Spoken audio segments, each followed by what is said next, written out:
El Economista Podcast. Hola, bienvenidos y bienvenidas a Economía sin Monotonía, un podcast de El Economista en donde hablaremos de temas que nos ocupan y nos preocupan. Del otro lado de la línea, encantado de estar con ustedes.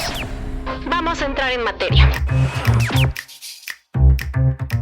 Yo soy Ana María Rosas, editora de la sección de Finanzas y Dinero de esta casa editorial. Gracias por escucharnos en donde quiera que se encuentren. Esa es la magia del podcast. Podemos escucharlo mientras vamos manejando, mientras estamos haciendo ejercicio, en fin. Seguramente ustedes han visto y escuchado en los últimos días la discusión en torno a la reforma al Poder Judicial. Y digo visto porque ha habido movilizaciones incluso de los trabajadores del Poder Judicial en contra de la reforma, hay oficinas cerradas, tribunales cerrados y bueno, en materia económica, especialistas de bancos y firmas calificadoras han advertido del riesgo de la salida de inversiones ante la incertidumbre sobre lo que implican o implicarían estos cambios al Poder Judicial, que valga decir, apenas fue aprobada ya en comisiones esta propuesta el día de ayer. Esto lo estamos grabando un martes. Es importante, amigos, que sepan en esta ocasión cuando grabamos, porque esto podría cambiar y quizá cuando lo escuchen digan, pues si esto ya avanzó o ya se trabó. Entonces es importante. Hoy estamos a martes 27 de agosto. Y bueno, ahora sí, dicho todo esto, les puedo decir o recordar que el objetivo de este podcast es aterrizar estos temas que pueden parecer lejanos, pero que no lo son. Todos nosotros hemos acudido a un juzgado y bueno, estamos en algún momento, no sé, está el juzgado de lo familiar, el juzgado en materia civil, en materia mercantil. Lo más conocido, pues es que vamos a firmar ahí cuando nos casamos y cuando nos divorciamos, ¿no? Desgraciadamente. Pero bueno, hay por ahí una figura de los fideicomisos que es muy importante y por eso hoy están con nosotros Adolfo González Oljovich, quien es presidente del Consejo de Administración de TM Sourcing, y Javier Contreras Flores, director general de Click Seguridad Jurídica. Les agradezco mucho a Adolfo, Javier, que estén con nosotros. Muchas gracias. Muchas gracias, Ana María. Al contrario, gracias a ti, Ana María. Y bueno, un placer. Gracias por aceptar la invitación. Y antes que nada, les pido por favor que le digan a aquellos que nos están escuchando a qué se dedica TM Sourcing, por qué es importante, por qué están aquí hablándonos hoy de este tema. Claro, TM Sourcing es una compañía que buscamos solucionar problemas de tenedores de activos. ¿Quiénes son tenedores de activos? Aquellos que tienen cosas, aquellos que son propietarios de algo. Principalmente damos 6 grupos de clientes. Uno es pymes. Ayudamos mucho a los empresarios, a los emprendedores que están buscando el cómo llevar a sus empresas al siguiente nivel. Y esto es bien importante porque pues, tú sabes que el empleo o el mayor empleador o la figura que más emplea en México son las pymes. Uh-huh. Entonces creemos que ahí México tiene una oportunidad brutal a nivel mundial. En particular la zona conurbada de la Ciudad de México, creo que ahí hay una oportunidad de miles o decenas o centenas de miles de pymes que están ahí trabajando. La otra es intermediarios financieros, tanto bancarios como no bancarios. Este es nuestro grupo más grande de clientes. Uh-huh. Hemos facturado a más de 290 intermediarios financieros algo. El tercer grupo serían personas físicas o familias, inversionistas institucionales.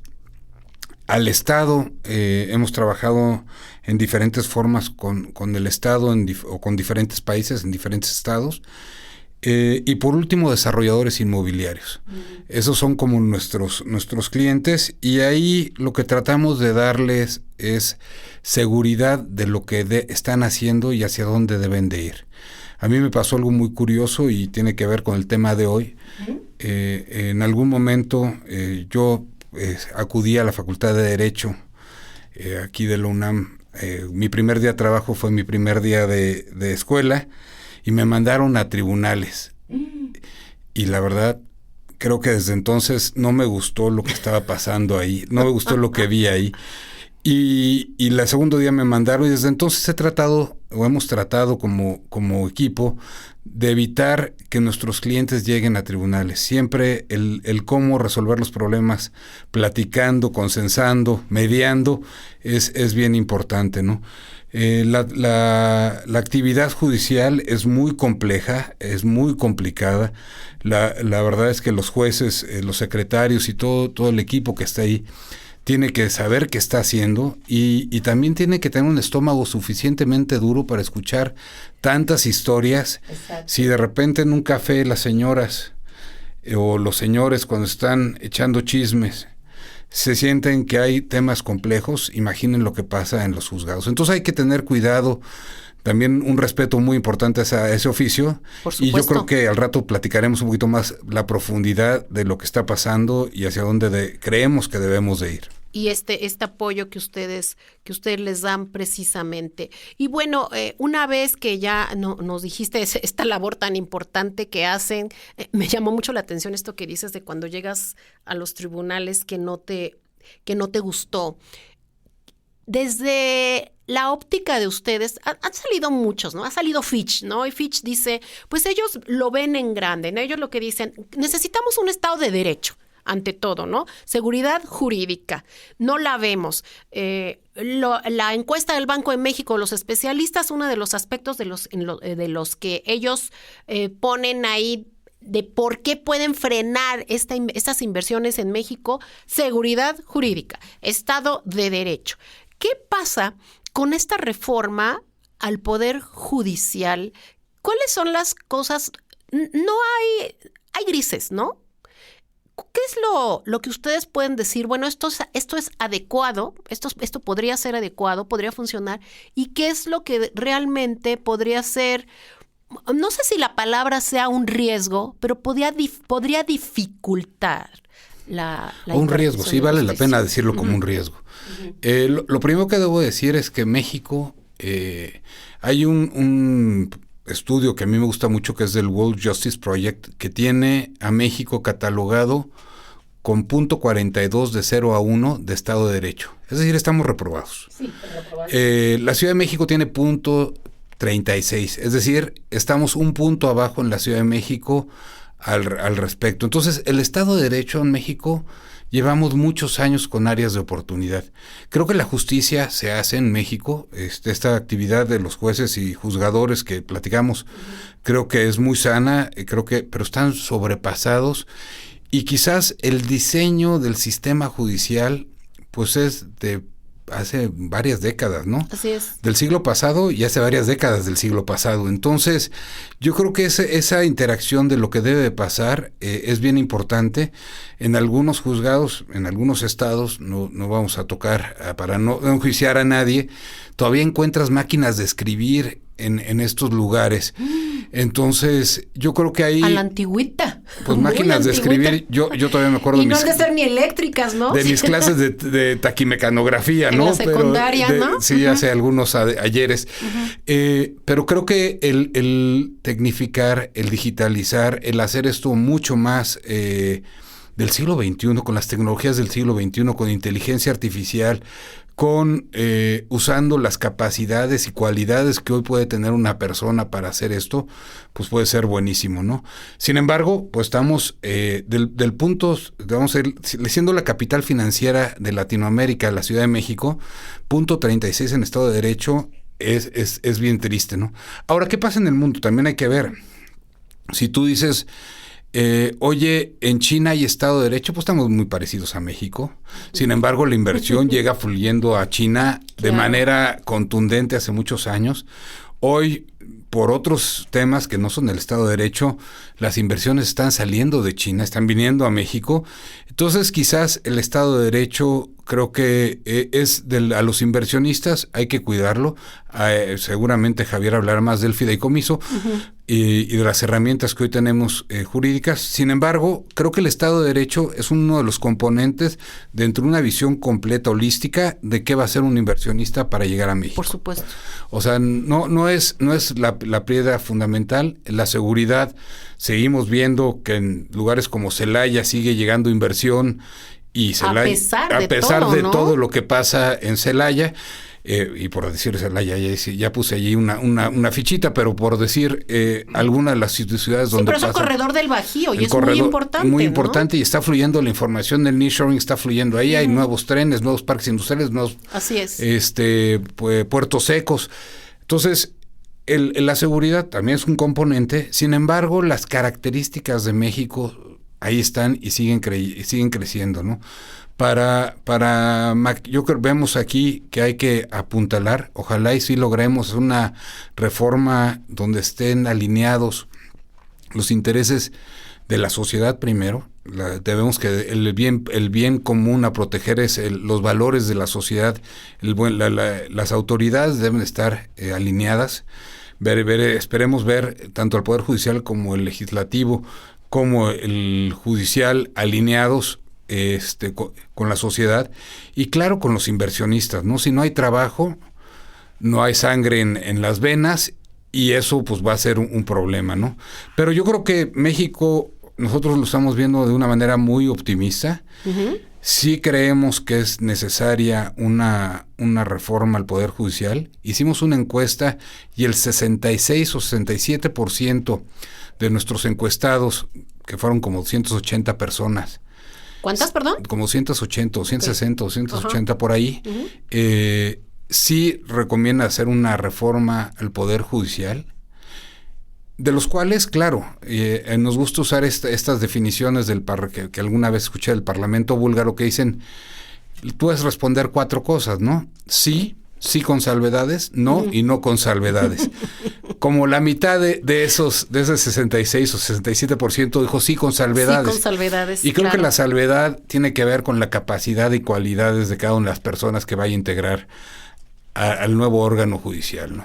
Sí, y precisamente aquí permíteme hacer un paréntesis para quienes nos están escuchando. Y bueno, como les decía yo, esto lo estamos haciendo después de que se aprobó en comisiones. Y hay un resumen que yo les recomiendo que se suscriban al Economista para que lo puedan consultar, que me parece muy importante. Son algunos puntos que quisiera destacar, ¿Qué son los cambios? ¿Cuáles son estos cambios? Elección de juzgadores por voto popular, reducción de ministros de la Corte de 11 a 9. El nuevo Instituto Electoral será el encargado de organizar las elecciones. El Senado emitirá la convocatoria, recibirá postulaciones y verificará la agilidad y remitirá este listado.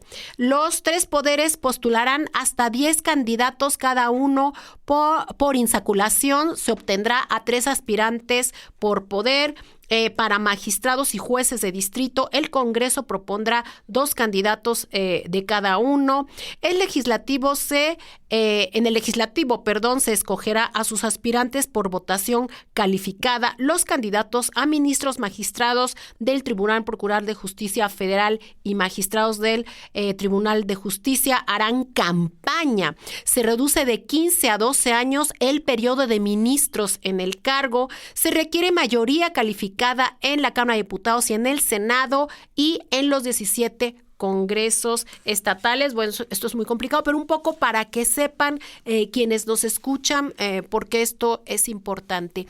Y bueno, aquí quisiera yo dar pie a que nos cuenten por qué esta figura del fideicomiso, que también es una figura que fue inclusive se quitaron muchos fideicomisos del gobierno federal, que ha sido como muy castigada, muy señalada en algunos casos, pero nosotros sabemos perfectamente que el fideicomiso es una figura también que tiene muchísimos años y que soluciona muchas cosas precisamente para evitarnos llegar a esta controversia, nos da seguridad jurídica. ¿Cómo operan? Déjame ponerte un poquito el antecedente del fideicomiso para ya abrir cancha ahí y platicar más de esta figura, de la cual debo decir que en particular cada persona que empieza a usarlo se enamora y es difícil que después uno se cambie. Somos a nivel mundial el número 1 de fideicomisos. Hoy México debe tener en activos administrados en patrimonios como 10 billones de pesos en español. ¿10 billones? Billones de pesos. La actividad fiduciaria prácticamente está en todo lo que uno hace. Este edificio donde estamos probablemente se construyó a través de un fideicomiso. De un fideicomiso, claro. Si uno ha ido ha tomado un vuelo en la terminal T2, fue un fideicomiso. Si uno ha ido a Toluca en la carretera, fue un fideicomiso. Centros comerciales, en fin, temas educativos, muchas universidades, en fin. El fideicomiso es una figura que ahí está y que se ha usado mucho. El presidente, hasta donde podemos nosotros entender, no estaba contento con los fideicomisos públicos sin estructura, que ese es un apellido que porque uno dice fideicomiso y es como hablar de comida, ¿no? Y en comida hay tacos, hay bueno, porque está el FIRA, sushi, que es muy exitoso, ¿no? El FIRA es sin duda un ejemplo a seguir a nivel mundial. Exactamente. Entonces, tenemos muchos, el presidente en su momento se atacó a los fideicomisos públicos sin estructura. Sin embargo, la figura fiduciaria en México sí sigue funcionando, es un motor de lo que pasa. Y bueno, sin duda, en las últimas décadas, el fideicomiso ha venido incrementando su posición, ya que se rompió vamos a decir, un oligopolio que existía, de que solo las instituciones financieras podían hacer fideicomisos, y hoy pues prácticamente todas las figuras financieras o todos los intermedios financieros pueden hacer fideicomisos. Hay algunos que no, pero casi todos, la gran mayoría, y esto ha hecho que el fideicomiso se haga mucho más accesible, tanto en tiempo como en trato, como en costos a la población. Y eso pues nos sentimos muy orgullosos de poderlo hacer. Y lo que te da el fideicomiso es dejarle la administración a un tercero. Exacto. Que siga las reglas que las partes acuerdan para que se haga algo. De repente el hablar de fideicomitente, fideicomisario y fiduciario es como un trabucles. Fideicomitente es el dueño de las cosas, quien las aporta, transmite la propiedad. Fideicomisarios son los que en su momento recibirán los bienes del fideicomiso, y fiduciario es el que los administra y que tiene la propiedad. Que, por ejemplo, es en el caso del FIRA, ¿es Banco de México? Es Banco de México, efectivamente. Banco de México tiene una figura muy curiosa como fiduciario porque tiene a FIRA, y luego tiene todas las colecciones de Diego y de Frida y el Museo Franz Mayer, y es una cosa súper interesante también a nivel mundial lo que el Banco de México ha hecho. Y ahora va a tener el fondo de pensiones, amigos, amigas, que es un tema que hablaremos más adelante. Ellos van a ser los fiduciarios. Los fiduciarios. Entonces tú lo que haces es darle un tercero que cuide las cosas conforme las partes acuerden. Y déjame poner un ejemplo que es el claro para la construcción en México. Tú tienes una persona que tiene un terreno, tienes a otra que tiene dinero, y la manera más fácil de usar este modelo asociativo, le llamamos nosotros, es el fideicomiso. Perfecto. Para poder construir un desarrollo inmobiliario. Y así lo mismo pasa en los testamentos, y así lo mismo pasa si tú no transmites, si usas el fideicomiso para heredar, se vuelve mucho más contundente, y también para garantizar obligaciones o garantizar créditos, que eso es un tema sumamente relevante, que dejaré ahorita a Javier que profundice en el tema. Sin embargo, lo que sí estamos avisando con este tema de la reforma judicial es que traemos un rezago anual de muchos asuntos por parte de los tribunales, más un rezago que se tuvo con la pandemia, ya que no fueron actividad esencial, más ahora la huelga, más la organización que va a tomar este tema de reorganizar a todas estas gentes que son muy valiosas y que merecen un respeto muy claro de a dónde deben de ir, pero son decenas o centenas de miles de personas que trabajan en el Poder Judicial. Claro. Y entonces, sí recomendaríamos ahí usar figuras como el fideicomiso o la mediación para poder evitar llegar a tribunales en los próximos años. Siempre va a haber disputas, siempre va a haber cambios de opiniones. Tratemos de llegar a un momento o a herramientas que hoy tenemos en el esquema o en el menú jurídico en México, como el fideicomiso y la mediación. Perfecto. A ver, Javier, cuéntanos. Sí, perfectamente, para completar un poquito lo que acaba de decir Adolfo. En Clic Seguridad Jurídica, que tenemos más de 15 años como fiduciaria, somos una fiduciaria, en donde nuestro principal objetivo, pues nosotros desde la creación, administración y operación de fideicomisos, y te podría decir que en estos más de 15 años, pues al día de hoy podemos decir que somos la SOFOM fiduciaria con mayor experiencia en México, y eso pues nos avalan nuestros números. Estamos regulados por Comisión Nacional Bancaria de Valores, claro, y por Conducef, y obviamente pues es información pública. Y ante esta situación que está sucediendo, ante este ambiente de incertidumbre por esta reforma de la que estamos hablando, pues surge nuevamente como figura importante el fideicomiso de garantía.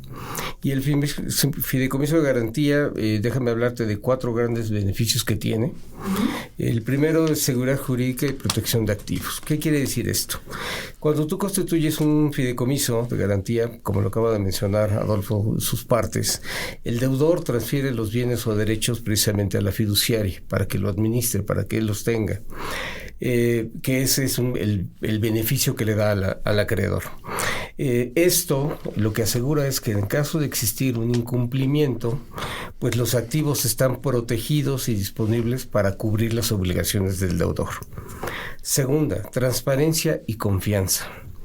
El fideicomiso de garantía precisamente proporciona un marco claro y transparente para todas las partes involucradas, porque se establecen desde origen los términos y condiciones. Entonces está muy claro qué es lo que sucede, para bien y para mal, en caso de incumplimiento, y cuáles son estas obligaciones. Tiene también la tercera, facilidad de ejecución. Porque, a diferencia de otros mecanismos, como el que acaba de mencionar Adolfo, por poner un ejemplo, la parte de las hipotecas, en donde una solución en hipoteca te podría llevar antes de pandemia alrededor de 1,400 días en recuperar el activo, hoy con la figura del fideicomiso, como tienes muy bien establecidas esas reglas, te podría llevar 120 días promedio la recuperación. Con el fideicomiso, con la figura. Fideicomiso. Que tampoco ahora, es poco, ¿eh? Sí, son 3 meses. 3 meses contra 1,400 días, yo creo que ahí hay una reducción importante. Ahora, 3 si años. utilizas ingeniería, que nosotros es donde más experiencia tenemos, que es el fideicomiso más la mediación, que es un sistema de justicia alternativo, que es elevar a cosa juzgada algo, lo acuerdas desde el principio, ese tiempo todavía se puede reducir. Nosotros hemos llegado a ejecutar en 42, 45 días. Entonces realmente sí hay un impacto muy grande de los 1,400 a 45 días con el fideicomiso y la mediación. Oye, yo tengo una pregunta. ¿Por qué te interrumpo? Y dice, ¿por qué es ¿por qué es caro? ¿Son caros los fideicomisos? ¿Se tiene esa idea? Es un tabú. Es un tabú. Recuerda que el fideicomiso nace en 1930 por ahí. ¿Y a quién le tenías confianza? Solo a los bancos. Era después de la revolución, imagínate a quién le tenían confianza, solo a los bancos. Y entonces se hizo un servicio caro, porque pocos lo que decíamos, ¿no? Que solamente las entidades financieras sí, lo solo podían dar. las instituciones de crédito, tanto de banca de desarrollo como múltiple, podían hacerlo.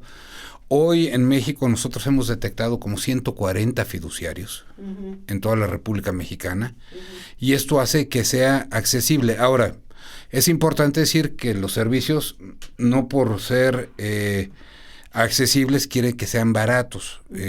Lo barato de repente sale caro, sobre todo hablando de tu patrimonio. Claro.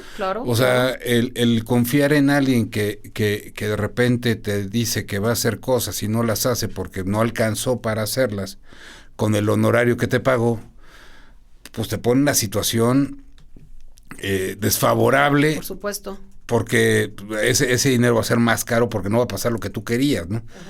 Entonces, así como cuando uno se sienta a comer en un buen restaurante, pues un buen restaurante suele tener ingredientes de calidad y tiene un costo, ¿no? Entonces, y todo tiene que ver con la administración o lo que se vaya a hacer en ese fideicomiso, ¿no? Y recordad que hay fideicomisos como con un solo inmueble a cosas tan complicadas como Fonatur. Exactamente. Que es un fideicomiso también. Exactamente. Y de ahí también yo agregaría, ¿no? ¿A qué le llamamos? ¿Qué es más caro? Que tú seas una entidad, te vayas a dar un préstamo, un crédito, con los riesgos de que no puedas recuperarlo, porque no estás protegido, o utilizar un fideicomiso precisamente con mediación, que sabes que estás protegido y sabes que vas a recuperar el activo. Y ese tema... Que es más caro. Y ese tema pues impacta en la tasa, ¿no? Si antes de la pandemia nosotros teníamos registrados que tardaba en ejecutarse una hipoteca 1,100 días, ese costo de oportunidad del dinero... no te lo ponen en la tasa. Se quedaba en la tasa. Te lo cobran, es lo que decían ellos mismos, ¿no? Si muchas instituciones financieras usaran el fideicomiso para garantizar sus créditos, probablemente veríamos una reducción de tasas hacia el público, en virtud de que sería más fácil ejecutar, ¿no? Y si es más barato el crédito, pues va a ser es uno de los productos que componen los precios de muchas cosas en México. Entonces quizás hasta bajaríamos los precios, ¿no? Entonces regresamos al sistema judicial y cómo hacerlo eficiente de una u otra manera, ¿no? Así es. Y te comentaba de los beneficios. Quería también hablar de un cuarto beneficio, que es la flexibilidad que tiene el fideicomiso. ¿Y a qué se refiere a esto? A que este instrumento precisamente permite la inclusión de diversas clases de bienes como garantía, desde el bien inmueble hasta los propios derechos del crédito. Entonces, esta flexibilidad permite, no solamente nos quedemos con la idea que el fideicomiso funciona con garantía inmobiliaria, funciona con derechos al cobro, funciona con muchísimos otros tipos de garantías o derechos que tú tengas y que lo aportes al fideicomiso. Oye, y decían al principio... muchas gracias, porque está muy interesante estas características que nos hiciste favor de compartir. Pero decías al principio que en los fideicomisos hay 11 billones de pesos, escuché. Por ahí. Más o menos. ¿Esto hay manera de saber cuánto de este dinero corresponde a fideicomisos del gobierno? Porque pues el gobierno todavía tiene fideicomisos. Sí, muy poquito. O sea, no es de llegar privados al 5%. Principalmente hablamos de privados. 10%, sí. Dentro de los privados me acaban de decir ustedes, bueno, que tienen a las pequeñas y medianas empresas, todos estos. ¿Hay algún sector que utilice más esta figura aparte de la construcción en sí mismo? La construcción de o sea, quizás donde se utiliza más de manera contundente son los grandes proyectos de infraestructura, de construcción, porque es el modelo operativo o la flexibilidad que tiene el fideicomiso para establecer las partes, la gobernanza del vehículo y la forma de disposición de los bienes. O sea, son 3 grandes partes. Ayuda a estos grandes proyectos a que salgan adelante, ¿no? Cuando tenemos en México un ejemplo donde el Estado tomó todo el riesgo, como el Tren Maya. Ese es un riesgo que tomó el Estado. Es un riesgo de muchos millones de pesos y que tomó el Estado al 100%. Pero luego hay otros riesgos donde el Estado quizás invita a los particulares a tomar algo de riesgo con ellos, y la manera de darle certeza a los inversionistas es a través del fideicomiso. O hay otros donde el particular le invita al Estado a participar en él y el Estado se debe sentir cómodo entrando en el fideicomiso por las reglas de gobernanza. Yo creo que México tenemos ahí el dato de nuestros amigos de McKinsey que dicen que hay unos 100,000 millones de dólares ya anunciados de diferentes empresas para entrar a México, y de los cuales se van a requerir entre 400 y 500 mil millones de dólares en infraestructura. Uh-huh. Sin duda, y esperamos que esta nueva administración y buscando ese cómo sí hacer las cosas, pues seguramente va a tener que llegar a tener estos fideicomisos involucrados. Sí, utilizar esta figura. Para darle certeza, uno, a los inversionistas que entren con el Estado, o al Estado cuando entre con los inversionistas. Son dos posiciones diferentes y que se pueden normar y que se pueden establecer las reglas a través de fideicomisos. Y los fideicomisos, la legislación en torno al fideicomiso en sí, esta figura, también por ahí se hablaba de que necesitaba, tú mismo acabas de decir que surge en 1936, dijiste, en los 30, ¿no? En los 30, sí. En los 30, 32, sí. Viene por ahí, no sé qué tanto haya cambiado, qué tanto haya evolucionado. Nosotros hemos propuesto ya durante 2 veces crear una ley de fideicomisos. Sí. Creo que el siglo XXI merece que esta figura sea enorme. Tenemos, por buena suerte, grandes personas que conocen la figura, que han estado involucrados. Nosotros en particular incluso hemos apoyado mucho la educación al respecto. Fíjate, tenemos no sé si se pueden decir marcas, pero tenemos una alianza muy importante con la Universidad de Anáhuac, uh-huh, donde el diplomado de fideicomisos que hacemos con ellos básicamente han permeado, y vamos en la 17ª generación, vamos a arrancar con ella, y yo creo que pues el 20% de los ejecutivos fiduciarios de México han pasado por nosotros, uh-huh, y estamos ciertos de que estamos ayudando a hacer mucho más robusta esta profesión, uh-huh, donde pues hay que cuidar el patrimonio de terceros, ¿no? Sí, porque era lo que decíamos hace rato, lo vemos como una figura muy lejana, ¿no? Uno, por ejemplo, que es padre de familia, pues siempre piensas en el testamento, ¿no? Y hay quien te dice, no, mejoras un fideicomiso, y entonces empiezas a investigar, y te digo, tú terminas sintiendo que es un poco caro. Sí, correcto. Aquí déjame hablar de cosas que pensamos, pero que realmente no lo son. Uh-huh.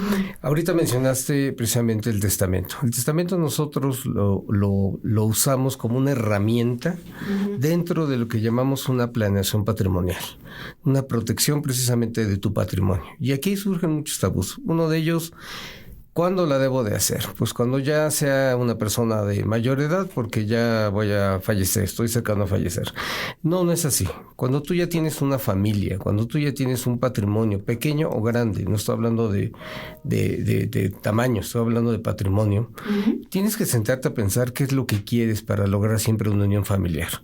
Y aquí entra otra vez la figura del fideicomiso, que es precisamente normar muy claro ese protocolo familiar, esa unión familiar, exactamente, cómo lo quieres dejar. Y entonces vienen muchas preguntas y la dejo sobre la mesa, ¿no? Y Caro, si te pones a verlo ya fríamente, para el World Bank, el ir a tribunales en México cuesta el 33% de lo que esté en juicio. Entonces, pues 33% de algo, pues sí hay que enfrentarlo con el costo de hoy, ¿no? Porque al final del día lo vas a pagar tú. Y voy a poner otro tema que nos va a costar mucho a los mexicanos, y en algún momento trabajamos con el Infonavit para hacerlo, que es las herencias de los trabajadores con los departamentos del Infonavit. Uh-huh.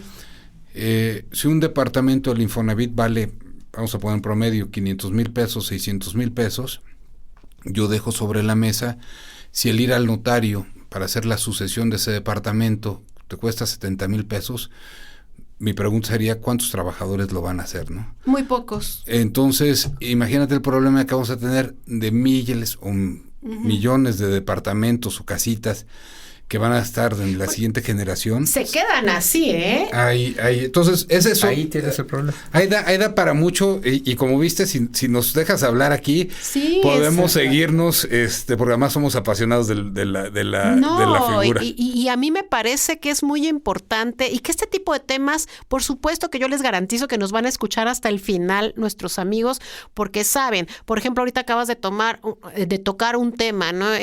Voy a hacer un ejemplo del Instituto Mexicano del Seguro Social. Tenía unidades habitacionales, no sé si con el Infonavit en aquel tiempo, pero por ejemplo hay varias, aquí hay una enfrente, la de Independencia, está la unidad Santa Fe y seguramente hay muchas más, y uno platica con la familia que ya se murió el abuelito. Oye, ¿y de quién es la casa? No, pues era de mi abuelo. Oye, ¿ya quién se la dejó? No, pues quién sabe, pero pues ahí viven todos, pagan sus servicios y puedo asegurar, sin temor a equivocarme, que más del 50% de las viviendas de estas unidades del Seguro Social, que hablo de estas, pero seguramente hay en todo el país, tienen severos problemas. Imagínate, y con el patrimonio, el sudor del trabajador que compró su casita de Infonavit o su casota, no sé, dependiendo. Que ya no sabe. Vamos a hablar aquí, ¿no? De las unidades habitacionales. Bueno, pero también ahí hay casotas, ¿eh? Ajá. Sí, entonces, además, un tema importante también que tiene la gran diferencia de usar el fideicomiso o el testamento, nada más. ¿Qué pasa si la persona por salud o por accidente queda en un estado de incapacidad? El testamento no funciona porque sigo vivo. No. Y el fideicomiso de planeación patrimonial. Y entonces... Ya me convencieron. No, de verdad. Y entonces con esto lo que quiero traer a la mesa es que suena que es caro y no sé qué, y en fin. Sin embargo, no es solo para los ricos, no solo es para las películas, no es esta serie de Succession, sino pasa también en la vida real con el colaborador que hizo su esfuerzo, con aquella familia que tiene alguna persona con una capacidad distinta, que quiere protegerlo. En fin, creo que el tema de planeación patrimonial, y ahora imagínate si estamos en huelgas y rezagos y los testamentos y los temas de patrias potestades y dineros que están pasando, que deben de pasar por los tribunales judiciales, por el sistema judicial. Entonces hay que tratar, y de verdad yo admiro mucho a los jueces y a los magistrados, y en fin, están rebasados. Hay que ver cómo todos podemos ayudar a que esto salga adelante, y estas son herramientas que podemos utilizar, ¿no? Pues muchísimas gracias, de verdad, como tú lo acabas de decir, podríamos estar aquí todo el tiempo. Ustedes dominan el tema y bueno, a mí también es un tema que me gusta mucho, todo lo que tenga que ver con leyes, derecho, a mí me encanta, aunque soy editora de finanzas. Muchísimas gracias. ¿Algo más que se me esté pasando que quieran ustedes añadir? No, al contrario, muchas gracias por la invitación, y cuando quieras platicar, como ves, los temas en esta historia podemos hablar muchas cosas. Claro. Entonces estamos a tus órdenes, porque este es un tema financiero, jurídico, económico. Claro, y te digo, hablamos de la reforma judicial como que solamente nos imaginamos precisamente esta parte de los jueces, ¿no? De la Suprema Corte, pero esto es algo muy amplio, y lo que ustedes nos vienen a decir, pues es una partecita, ¿no? De todo lo que implica nuestras leyes, nuestro sistema judicial. Les agradezco mucho que hayan estado con nosotros, a Adolfo González Oljovich, presidente del Consejo de Administración de TM Sourcing, y a Javier Contreras Flores, director general de Click Seguridad Jurídica, una Sofipo con 15 años. Me acabo de... ¡Ay, Sofom! Perdónenme, amigos. Sofom, es diferente la figura, luego hablaremos de esto. Y bueno, una vez más, yo quiero agradecer a quienes nos escucharon en estos minutos. Espero que haya sido algo con lo que ustedes se puedan quedar. Hay que seguir adelante revisando qué pasa con esta reforma judicial, hay que voltear a ver estas figuras como el fideicomiso, que es algo muy importante. Quiero retomar lo que decíamos hace rato, me quedo con parte de eso, que son 10 billones de pesos lo que al menos administran estos fideicomisos. Hay fideicomisos muy interesantes. Son transferencias, pues sobre todo transacciones, de confianza, deseas tú, transparentes. Es una facilidad de ejecución y hay flexibilidad en esta figura. Muchísimas gracias, amigos, amigas. Los invito como siempre a que se suscriban al Economista y a que escuchen toda la oferta de podcast. Yo soy Ana María Rosas. Hasta la próxima.